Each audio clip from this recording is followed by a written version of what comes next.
नमस्ते साथियों, मैं धनपाल देथलिया और आपका एक बार फिर से स्वागत है इस इम्पोर्टेंट वीडियो में। आज हम आरआरबी एनटीपीसी 2025 ग्रेजुएट लेवल का एनालिसिस करने वाले हैं सेफ अटेम्प्ट का। ठीक है कि जो सीबीटी 1 एग्ज़ाम चल रहा है 2025 का, आप कहां तक अटेम्प्ट कर सकते हैं ताकि आप सेफ जोन में हो जाए।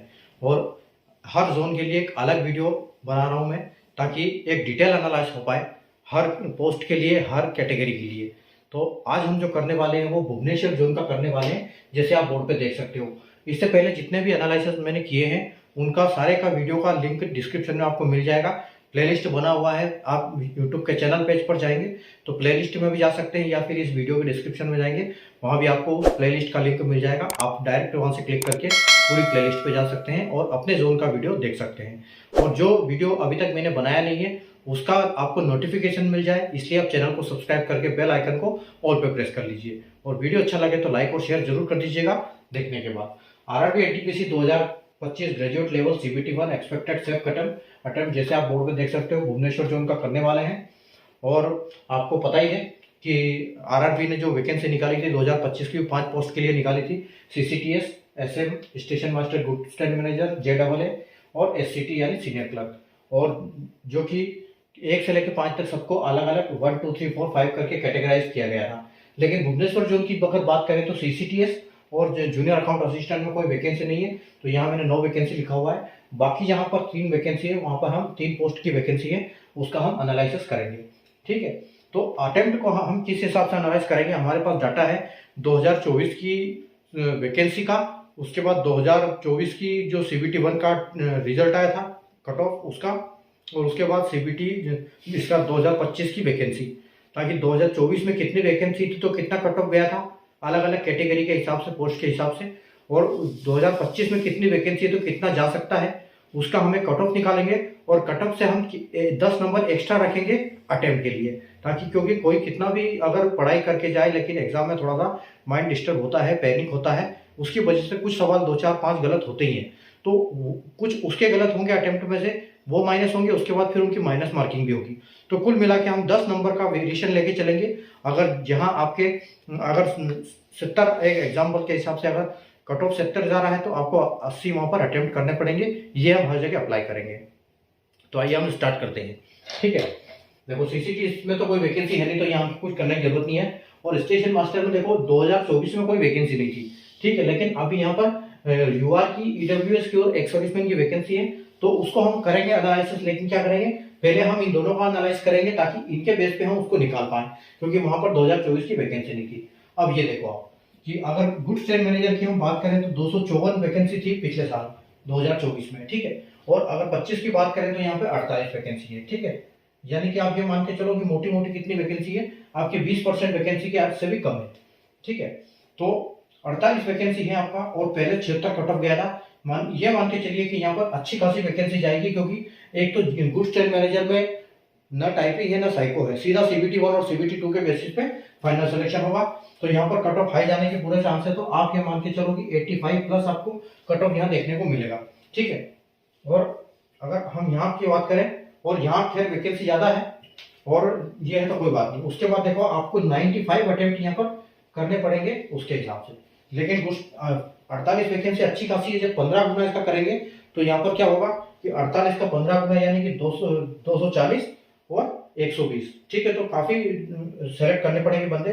तो हम यहाँ पर 85 में लेते हैं, 85 तक नहीं जाएगा, थोड़ा सा इससे कम लेते हैं, 80 के आसपास हम मान के चलते हैं कि 80 आपका कट ऑफ यहाँ जाएगा। तो उसी हिसाब से आपको 90 अटेम्प्ट फिर भी करना पड़ेगा, तब जाके कहीं ना कहीं बात बन सकती है। अगर एससी कैटेगरी की बात करें, देखो पहले 84 वैकेंसी थी और उसके बाद अब 35 वैकेंसी है। पहले 65 पे कट ऑफ गया था, वैकेंसी आधी से भी कम है, यानी कि थोड़ा यहाँ पर आपको 5-6 नंबर का ये देखने को मिलेगा आप। ठीक है, तो 65 से अगर हम 65 में 7 नंबर ऐड करते हैं तो आपको 72, यानी कि हम इसको बोल सकते हैं कि 72 के आसपास इसकी कट ऑफ देखने को मिलेगी। उसी प्रकार अगर अटेम्प्ट की बात करें तो 82 आपको अटेम्प्ट करना पड़ेगा। एसटी की बात करें तो 41 है, और अब यहाँ पर 18 है, यानी कि वही स्थिति बन रही है कि आधे से थोड़ा सा कम। ठीक है, और 57 वैकेंसी है। 57 वैकेंसी से आप 6-7 नंबर और आगे चलिए। ठीक है, तो 57 वैकेंसी में यहाँ पर हम 7 नंबर और जोड़ देते हैं या 8 नंबर जोड़ देते हैं, तो आप मोटा मोटा ये मान के चलो कि आपको 65 के आसपास यहाँ पर कट ऑफ देखने को मिलने वाली है। ठीक है, और उसके हिसाब से आपको 75 अटेम्प्ट आपको करना पड़ेगा इस जगह पे। ठीक है। ओबीसी की बात करें तो 157 है और यहाँ पर 154 है। ठीक है। तो यहाँ पर 154 यानी कि आप ये मोटा मोटा ये मान के चलो कि 1/3 वैकेंसी बची है। ठीक है। तो 74 और 72 यानी 75 कट ऑफ बोल सकते हैं इसको हम। ठीक है। 75 कट ऑफ पिछली बार गया था 157 वैकेंसी पे, तो 54 पे वैकेंसी पे आप ये मान के चलो कि ये कट ऑफ कम से कम 78 के आसपास जाएगा आपका। ठीक है। और उसके बाद आपका जो अगर अटेम्प्ट की बात करें तो यहाँ पर आपका 88 अटेम्प्ट आपको करना पड़ेगा ओबीसी कैटेगरी में। ईडब्ल्यूएस की बात करें तो 50 वैकेंसी थी और अब 46 वैकेंसी। देखो इसमें ज्यादा डिफरेंस नहीं है वैकेंसी में, तो इससे 1-2 नंबर यहाँ पर बढ़ेगा। तो 72 के बाद हम अगर इसकी बात करें, ठीक है, तो आप ये 74 तक आप पकड़ सकते हो उसको कि 74 तक कट ऑफ इसका जाने की संभावना है। और अगर हम इसकी बात करें यहाँ अटेम्प्ट की, तो आपको 84 अटेम्प्ट यहाँ करना पड़ेगा। उसके बाद 59 वैकेंसी है थी पहले और अभी 21 है। ठीक है। यानी कि 1/3, पहले 60 मान लो अब 20 मान लो तो 1/3, तो 59 का 81 यानी कि 1/3 वैकेंसी 100 की। पहले 38 कट ऑफ था, अब यहाँ पर आप ये मान के चलो कि आपको 45 के आसपास कट ऑफ करना पड़ेगा। ठीक है। तो 45 के आसपास आप कट ऑफ करोगे तब जाके ये करोगे स्कोर। तो अगर स्कोर 45 चाहिए तो यहाँ अटेम्प्ट कम से कम 55 चाहिए आपको। ठीक है। तो ये तो हो गया स्टेशन अपना गुड्स ट्रेन मैनेजर के लिए। यहाँ सीनियर क्लर्क की बात करेंगे तो पहले 6 वैकेंसी थी, अब 9 वैकेंसी थी। ठीक है। अब 9 वैकेंसी है तो 83 के हिसाब से पहले 83 कट ऑफ गया था, यानी कि इससे 2-3 नंबर कम जाएगा कट ऑफ। तो आप ये मान के चलो कि यहाँ पर आपका कट ऑफ जो है 81 मान सकते हैं या 80 मान सकते हैं। वहां भी 80 है क्योंकि वहां वैकेंसी ज्यादा है। ठीक है। लेकिन यहाँ पर पहले से के मुकाबले वैकेंसी ज्यादा है यहाँ पर। ठीक है। तो अब यहाँ पर आपको 90 अटेम्प्ट यहाँ पर भी करना पड़ेगा। ठीक है। तो यूआर कैटेगरी के लिए दोनों जगह आप 80-80 नंबर आप करोगे तो आप सेफ हो। ठीक है। एससी कैटेगरी में अगर 4 है और अब 2 है, ठीक है, यानी वैकेंसी आगे हो गई, तो यहाँ से आपको 4 से 5 नंबर बढ़ जाएंगे, यानी कि आप 70 इसको आप ये बोल सकते हो कि यहाँ 75 के आसपास आपको करना पड़ेगा।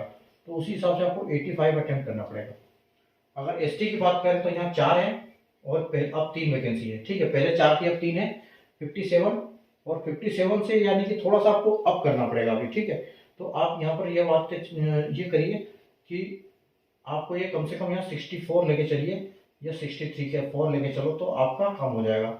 उसके बाद आप 74 यहाँ पर अटेम्प्ट कर सकते हो। ठीक है। उसके बाद अगर हम ओबीसी की बात करें तो पहले भी 2 थी और अभी भी 2 है, लेकिन यहाँ पर कट ऑफ दिया नहीं है। ठीक है। यहाँ पर पिछली बार का कट ऑफ यहाँ पर दिया नहीं है, तो कट ऑफ को हम कैसे निकालेंगे। यहाँ पर कट ऑफ अगर हम देखेंगे कि 2 वैकेंसी कहाँ पर है ओबीसी के केस में, तो ओबीसी के केस में देखो वहां 74 दिया है हमने, लेकिन वो 54 वैकेंसी के लिए दिया है। ठीक है। तो आप ये मान के चलो कि 2 वैकेंसी है तो इसके लिए कट ऑफ तो हाई जाएगा, इसमें कोई डाउट नहीं है। लेकिन अगर जनरल की बात करें तो जनरल से थोड़ा सा कम होता है और ईडब्ल्यूएस से थोड़ा सा ज्यादा है। तो हम ईडब्ल्यूएस को निकालें और ईडब्ल्यूएस और जनरल के बीच में ओबीसी का आ जाएगा। तो अगर पहले 2 वैकेंसी थी और अब यहाँ कोई वैकेंसी नहीं है तो इसको हमको जरूरत ही नहीं है निकालने की। 120 की केस की बात करें तो पहले 2 थी अब 1 है, यानी कि आप यहाँ पे आपको 50 के आसपास अटेम्प्ट कम से कम करना पड़ेगा। ठीक है। 50 से ज्यादा यानी कि 50-54 करो, तो 64 अटेम्प्ट आपको करना पड़ेगा। ठीक है।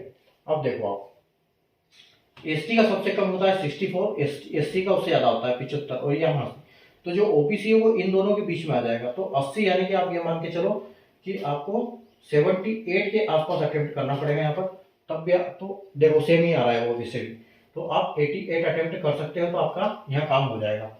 अब देखो अब यहाँ पर देखो यहाँ टाइपिंग है, यहाँ फाइको है। ठीक है। तो उस हिसाब से देखो यहाँ भी एक वैकेंसी है, यहाँ भी एक वैकेंसी है 100 की, तो 100 का तो सीधा सीधा यहाँ करो कि 54 आ जाएगा और आपको उसी हिसाब से 64 अटेम्प्ट करना पड़ेगा। ठीक है। यहाँ के अगर बात करें तो यहाँ तो वैकेंसी है ही नहीं 3 में। ठीक है। उसके बाद अगर यूआर की बात करें हम तो यहाँ यूआर की 9 वैकेंसी के लिए हमने 80 लिखा है, तो 7 के हिसाब से भी यहाँ पर थोड़ा सा बढ़ जाएगा। ठीक है। तो आप यहाँ पर ये मान के चलो कि ये आपका 81 के आसपास या 81 के आसपास ले लो तो आपको 91 अटेम्प्ट यहाँ करना पड़ेगा। ठीक है। और ईडब्ल्यूएस की बात करें तो ईडब्ल्यूएस में यहाँ वैकेंसी नहीं है। ईडब्ल्यूएस में देखेंगे यहाँ पर तो यहाँ 46 वैकेंसी है। ठीक है। और वहाँ 7 वैकेंसी है। ठीक है। तो 46 वैकेंसी पे कट ऑफ हमने लिया है 74। ठीक है। और 50 वैकेंसी पे था 72, तो 7 पे तो ज़्यादा ही जाएगा।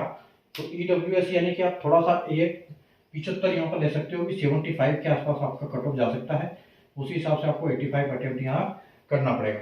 ठीक है, तो ये था आज का हमारा एनालिसिस भुवनेश्वर जोन का। ठीक है, वीडियो आपको पसंद आया तो लाइक और शेयर कर दीजिए और अच्छे से ठीक से देख लीजिए भुवनेश्वर जोन का कि आपको किस हिसाब से अटेम्प्ट करना पड़ेगा, या फिर आपकी एग्जाम हो गई है तो कितना अटेम्प्ट आप करके आए हैं, मुझे कमेंट सेक्शन में जरूर बताएं। ठीक है, चैनल को सब्सक्राइब कर लीजिए ताकि अगर आने वाले, अब जिस जोन का अभी तक हमने एनालाइज नहीं किया है तो उसका आपको नोटिफिकेशन मिल जाए। तो और बाकी जो आपका अगर वीडियो हो चुका है एनालिसिस वाला तो आप जाके कमेंट सेक्शन में, उसमें डिस्क्रिप्शन में देख सकते हैं, उसका लिंक आपको मिल जाएगा। प्लेलिस्ट बनी हुई है पूरे सारे जोन्स की। ठीक है, तो मिलते हैं अगले वीडियो में नए जोन के एनालिसिस के साथ। तब तक के लिए गुड बाय, टेक केयर।